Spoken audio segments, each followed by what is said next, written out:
Quand nous sommes enfants, nous aimons nous faire peur. On aime que l'on nous raconte des histoires qui nous tiennent éveillés le soir. Et puis, quand on grandit, on se demande d'où vient cette légende.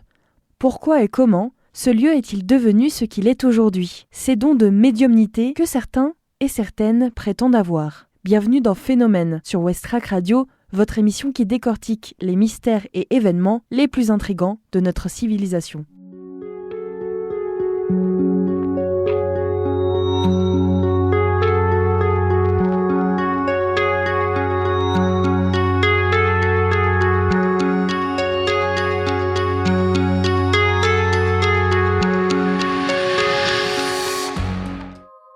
Il existerait, selon les dires et les légendes, parmi nous des êtres exceptionnels dont les pouvoirs vont bien au-delà de ceux du commun des mortels. Des dons en dehors de ce que nous pouvons voir, entendre ou ressentir. Des dons souvent attachés à la médiumnité. Dans cet épisode de Phénomène, je vous propose un voyage dans les phénomènes non expliqués liés à la clairvoyance et autres pratiques médiumniques.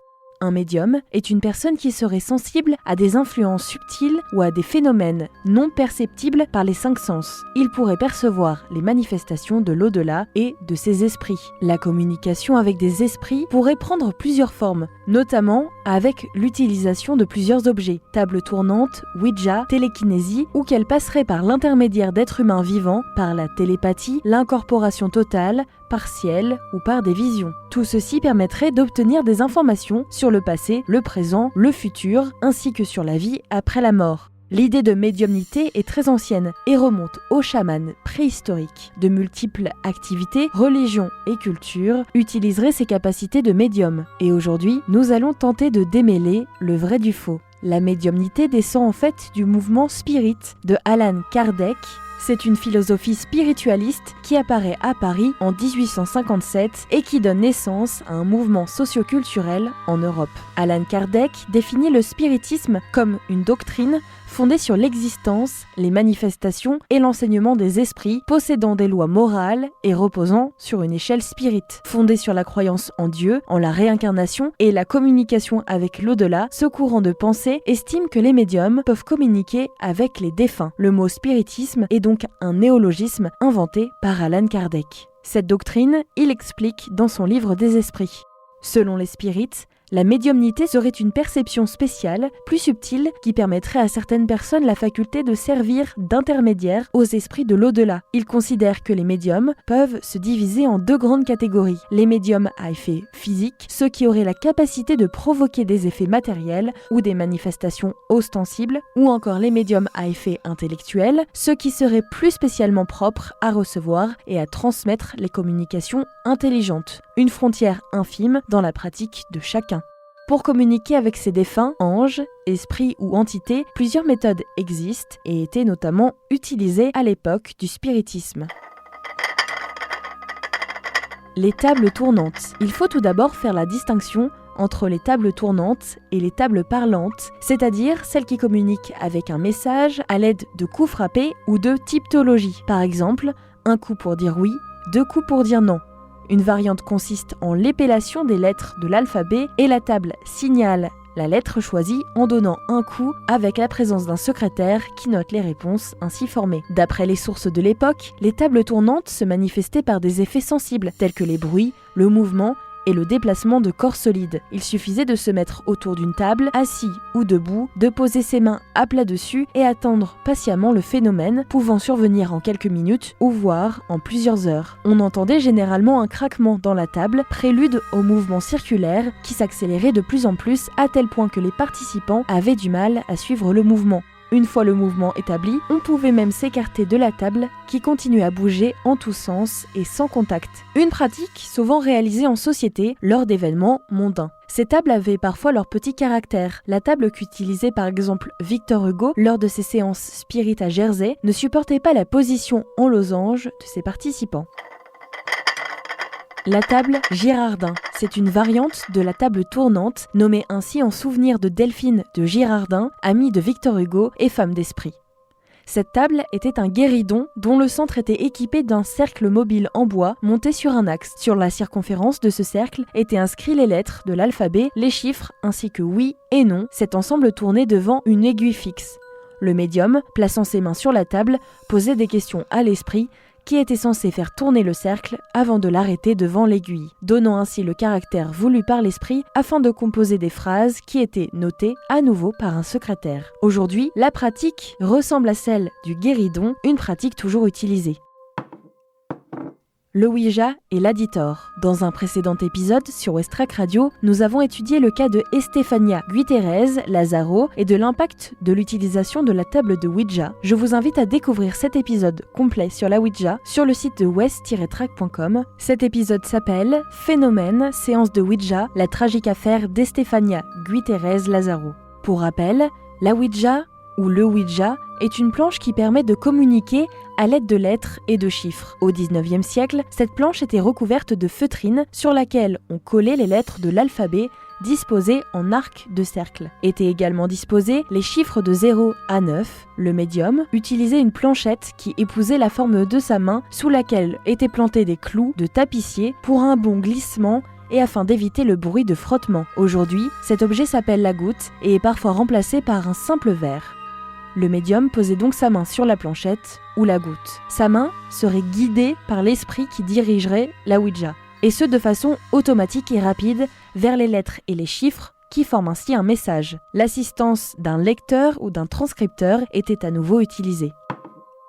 L'Aditor. L'Aditor est une variante de la Ouija et fut utilisée par le violoniste et compositeur Florizel von Reuter, assisté par sa mère, la médium Grace van Reuter, dans les années 1920.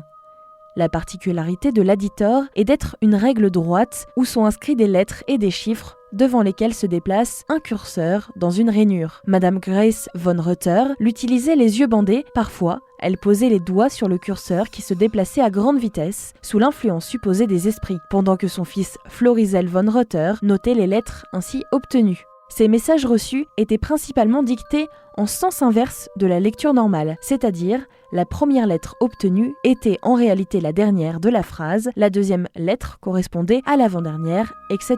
Ces messages répondaient à des questions posées par des personnes invitées à la séance. Certains de ces messages étaient reçus dans une langue inconnue du médium, mais compris lors de la séance grâce à l'entité. Cela s'appelle la xénoglossie. L'écriture médiumnique ou psychographie.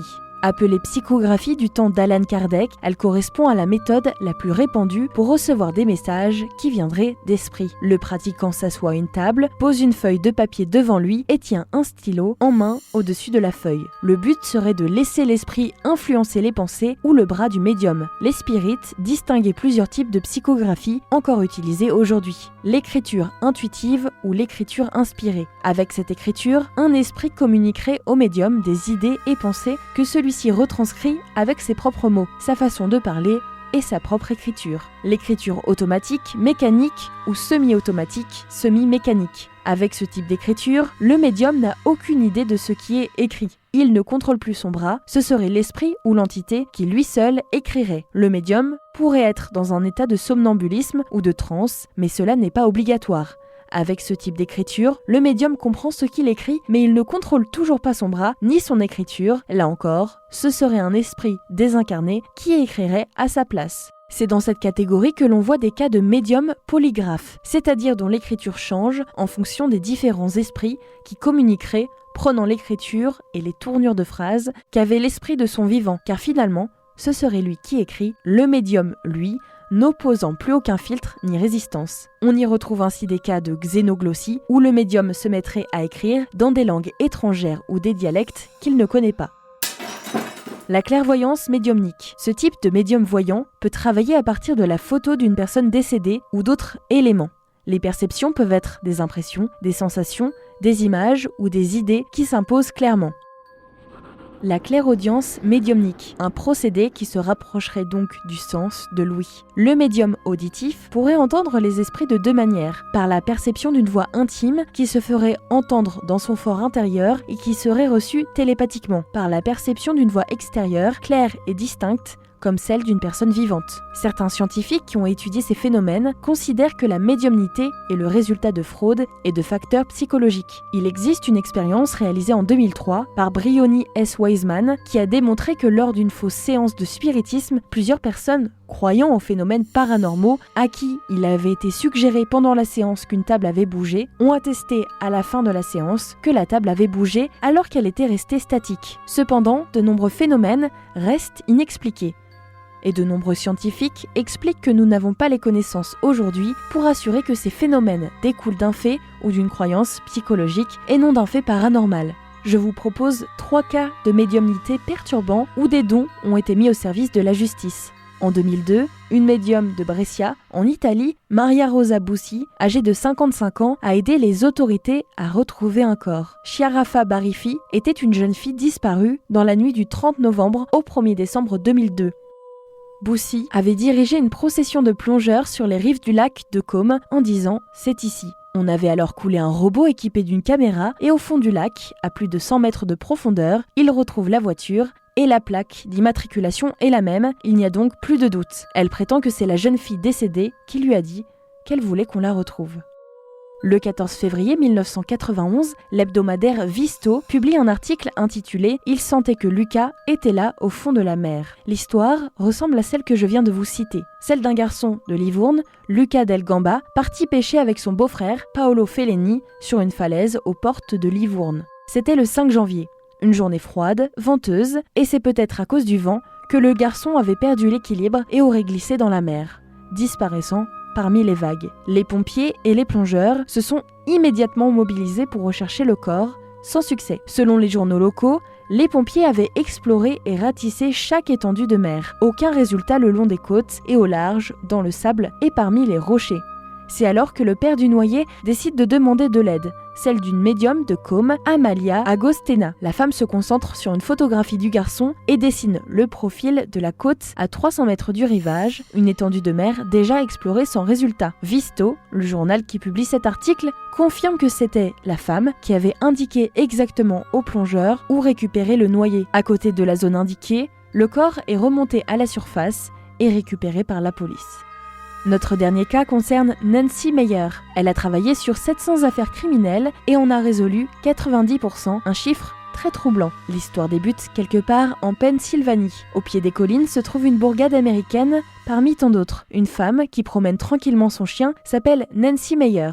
Officiellement, Nancy Meyer enseigne l'espagnol, mais elle exerce une toute autre activité, elle est ce qu'on appelle médium détective. Cette femme dit posséder le don de lire les pensées. Elle pourrait également percevoir des événements antérieurs, aussi bien que futurs. Grâce à ses pouvoirs, Nancy est capable de prouesses étonnantes. Elle possède des facultés de médium depuis sa naissance, mais ce n'est qu'à l'âge de 28 ans qu'elle va réaliser qu'elle est différente des autres. Très vite, dans la région, la notoriété de Nancy et de ses pouvoirs devient importante, au point qu'un jour, la police vient lui demander de l'aide. Désormais, tous les services de police de la région viennent solliciter Nancy. Ces méthodes sont sans doute peu conventionnelles, mais elles fonctionnent. En plus de 35 ans de carrière, Nancy a aidé à résoudre plus de 90% des affaires criminelles sur lesquelles elle a travaillé.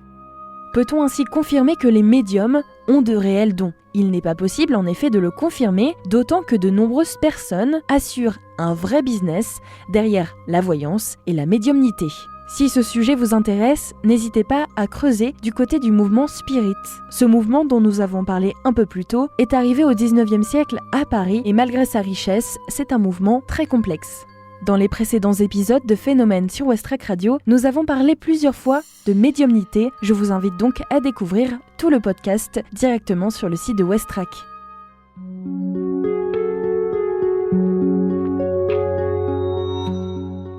Merci d'avoir fait ce voyage avec moi. Je vous emmène prochainement à la rencontre d'autres phénomènes sur Westrack Radio.